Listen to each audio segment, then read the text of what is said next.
Hello YouTube, this is Garven22 here, back with another 100-point Squadron build for Star Wars X-Wing miniatures. Tonight's build, we focus back on the Rebel Alliance again. This time, we're going to be using two ships that I received from the Rebel Aces pack, as well as an existing X-Wing that I already possess.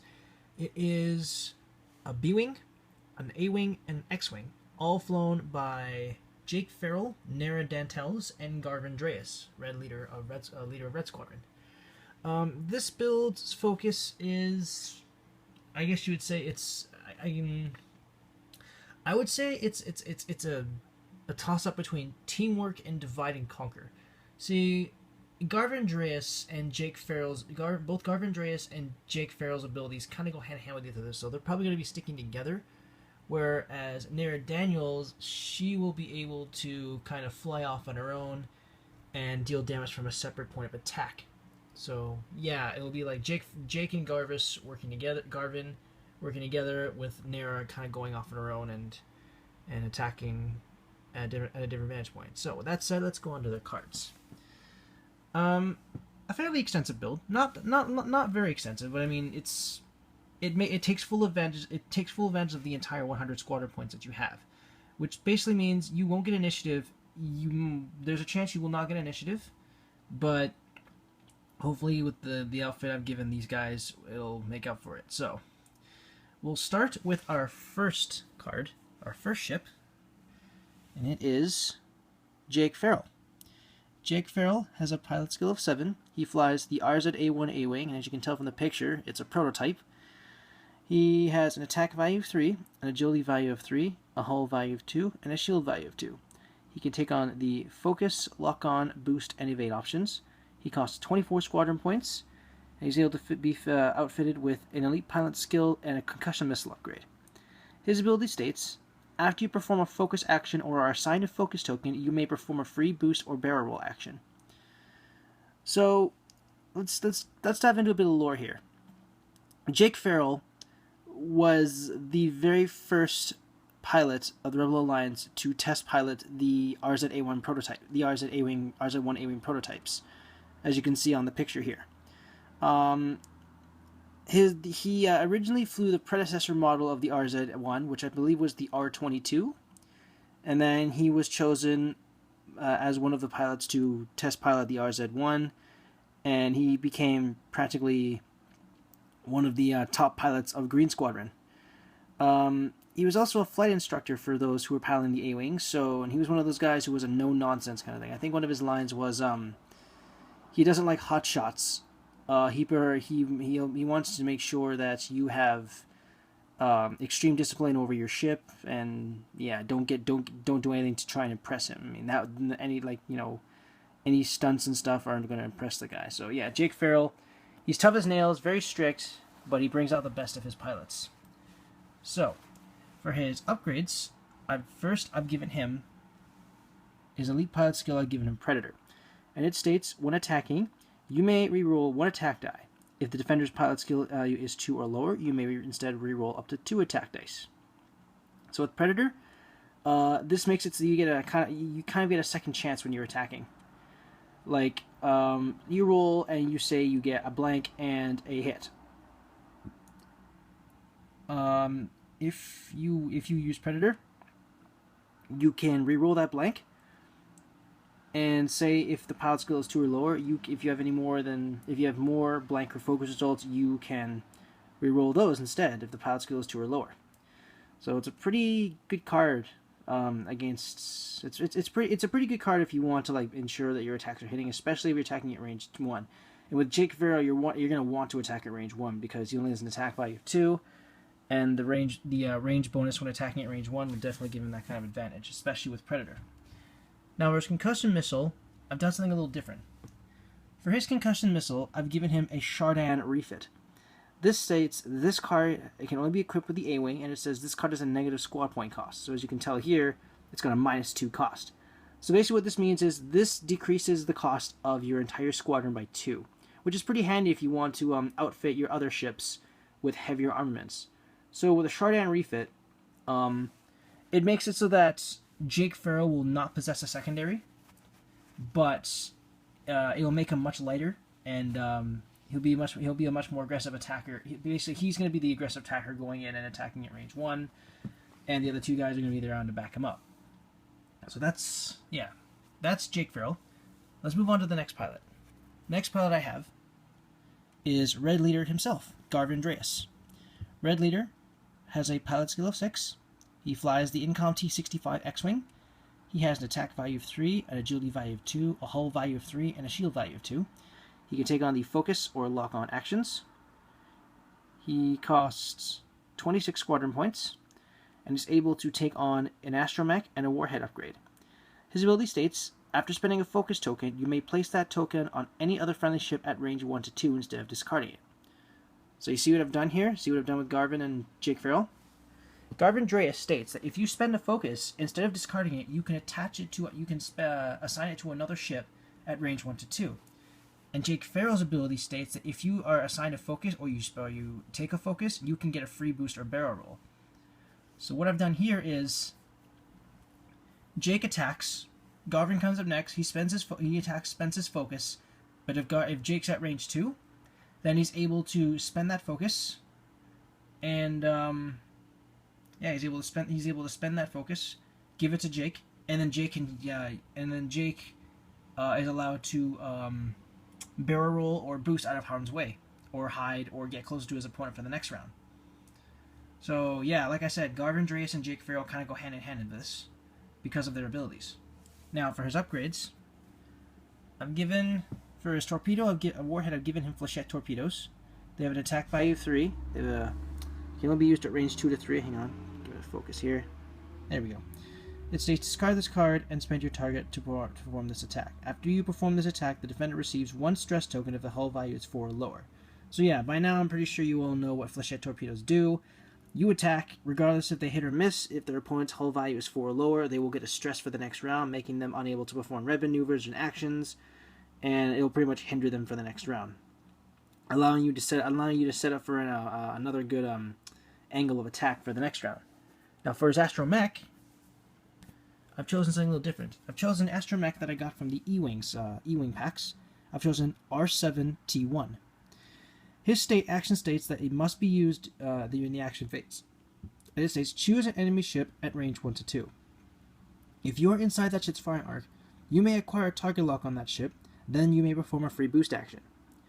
So this is a pretty useful card. R7T1 states that if I have an enemy ship at range 1 to 2, rather than take the target lock action, I can use R7's action, get myself a target lock, and then perform a free boost action to get closer in on the opponent to allow for a better angle of attack. Now the funny thing about this card is that the X-Wing doesn't normally possess a boost. So with R7T1, that basically gives Garven Dreis that boost. It basically allows him to behave more like an A-Wing than an X-Wing, because he'll be able to get that free boost action after he locks on with R7. And to ensure that his Flechette, I'm able to keep my Flechettes, I've given him a munitions failsafe as well. You guys all know what this does.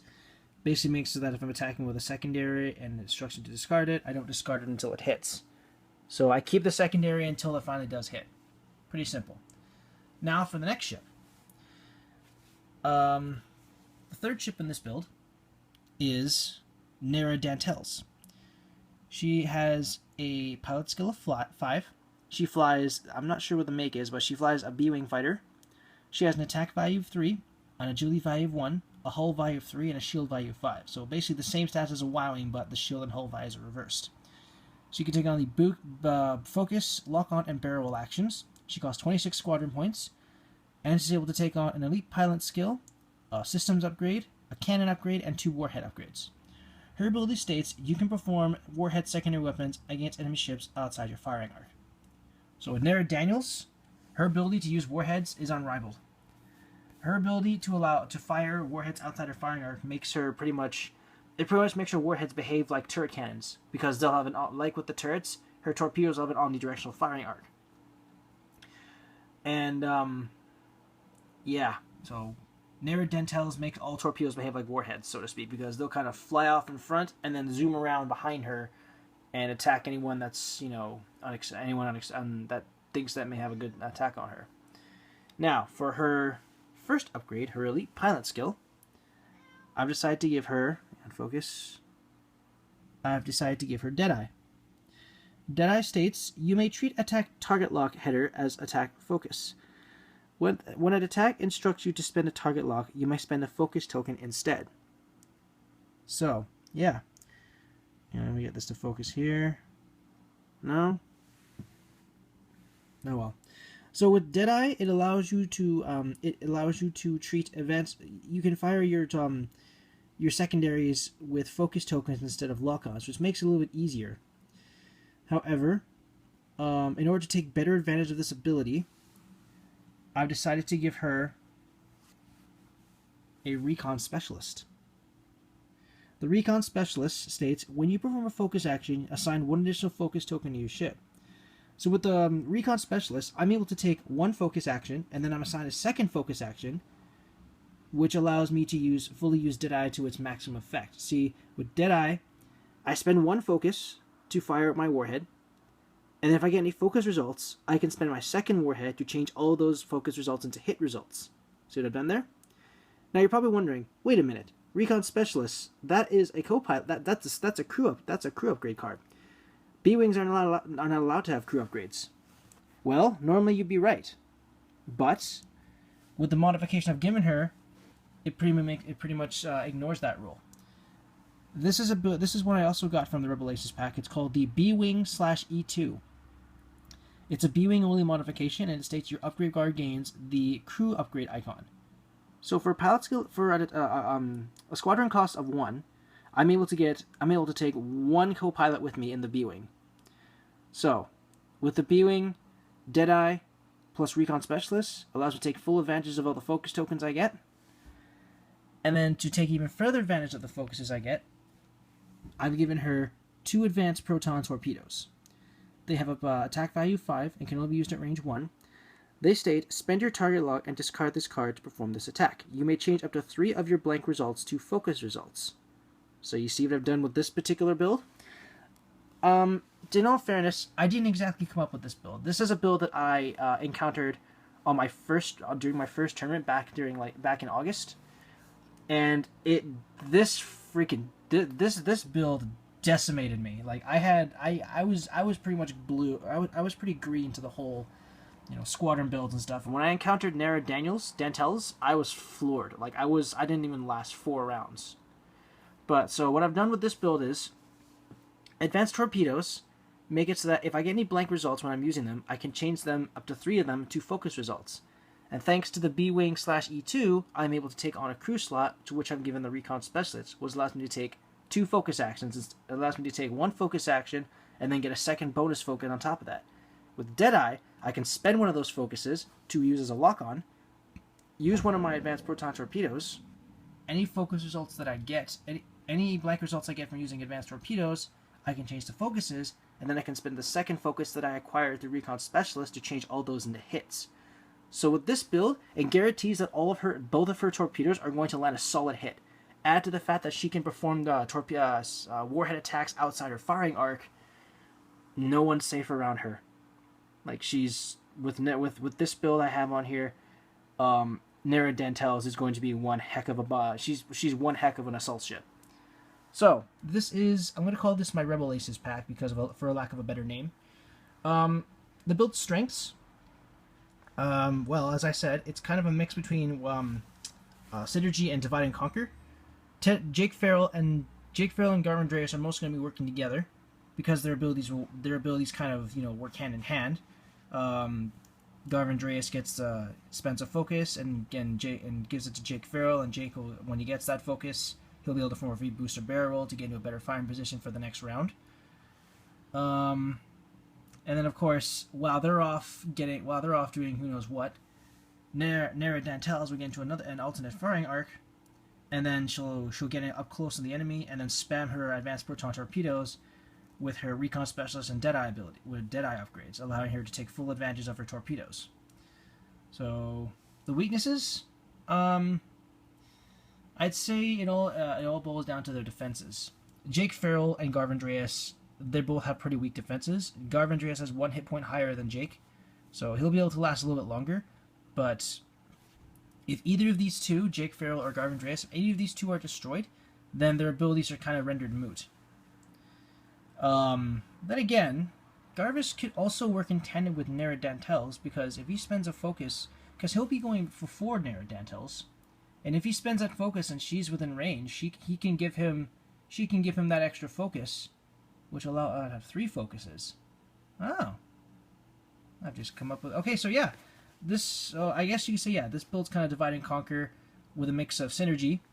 With Garven Dreis able to work with Garven Dreis' ability able to go with any of his wingmen. But yeah, the weaknesses, I'd say, yeah, overall the weaknesses are the fact that Garven and Jake Farrell have pretty weak defenses, and Nera Dantels, her agility is a big problem because she's a heavy assault ship, so her agility value is going to suffer in exchange for that high defense value she's got. I would say another advantage is all these pilot skills go in descending order. Like Jake Farrell has 7, Garven has 6, and Nera Dantels has 5. So that means that Jake will fire first, then Garven, and then Nera, all in descending order, making so that each of these ships can attack, in non-stop, as long as there's no other ships that come in between any of them, and they have an agility. And they have initiative. So yeah, this is my Rebel Aces pack. Let me know what you guys think in the comments below. Any constructive criticism is greatly appreciated. If you like, you may use this build in competitive or casual play, or you may tweak it or completely revamp it to your own specializations. Thank you guys for watching. This is Corbin22 signing off.